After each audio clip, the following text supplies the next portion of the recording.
Kenapa ya?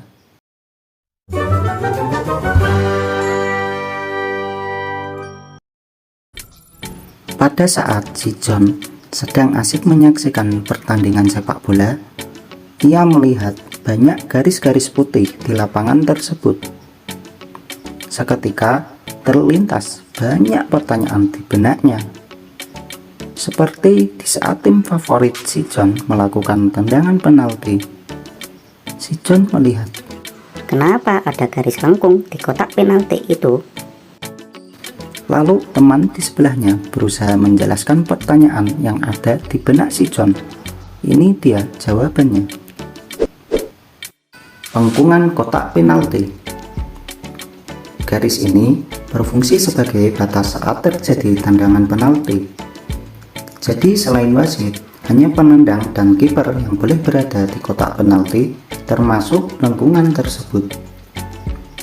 Didesain melengkung karena untuk memastikan jarak antara bola dan pemain lain secara minimum tetap sama, yaitu pada jarak 9,15 meter.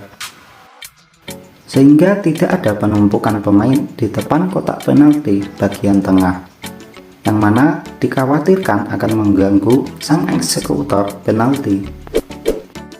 Lalu untuk garis batas tendangan penjuru itu maksudnya apa ya?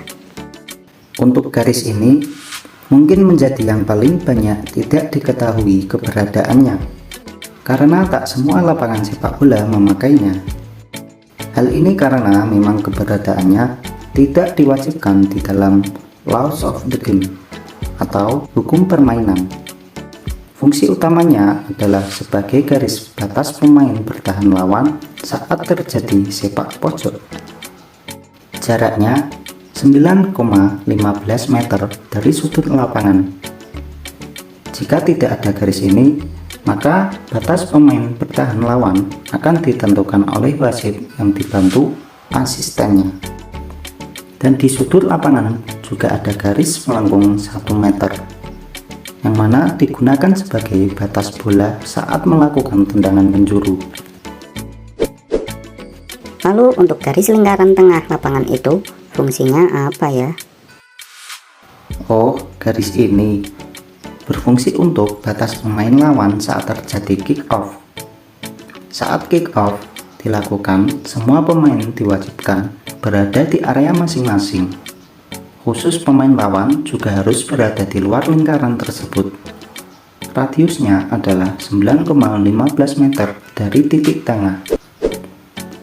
John, daripada kamu tanya terus, mending aku jelasin semua.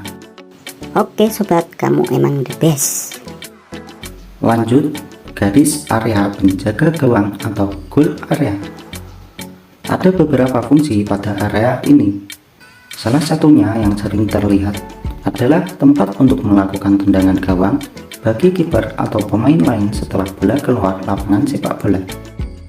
Tempat ini juga menjadi daerah istimewa bagi kiper, di mana ia tidak bisa diganggu lawan saat terjadi perebutan bola.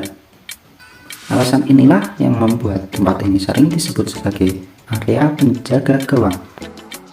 Fungsi lainnya adalah penanda di mana wasit harus berdiri saat terjadi tendangan penalti, yakni berdiri lurus sejajar dengan garis terluar. Kemudian lanjut pada fungsi garis lapangan utama. Batas utama area permainan sepak bola menjadi yang paling penting dan unik guys, karena garis ini selalu ada di setiap lapangan sepak bola dan ukurannya dapat dimodifikasi. Tapi ada aturannya ya, tidak asal modifikasi. Untuk aturannya, lebar garis secara universal tidak boleh lebih dari 12 cm.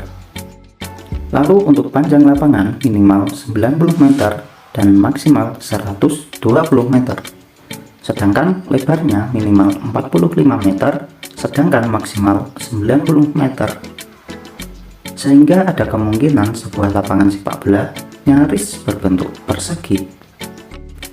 Akan tetapi, membuat lapangan yang nyaris berbentuk persegi tersebut tidak bisa dilakukan di pertandingan internasional, karena ada aturan yang berbeda.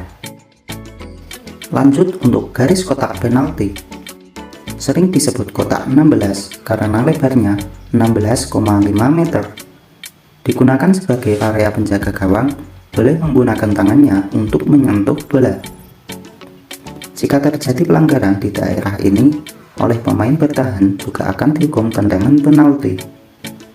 Meskipun demikian, ada beberapa jenis pelanggaran lain yang memungkinkan dilakukannya tendangan bebas tidak langsung. Di dalamnya juga ada titik putih tempat bola diletakkan saat terjadi tendangan penalti. Jaraknya 11 meter dari garis gawang. Nah, jadi gitu John, penjelasan singkat dari saya. Gimana? Udah paham belum John? Wah, terima kasih ya sobat sudah berbagi informasinya.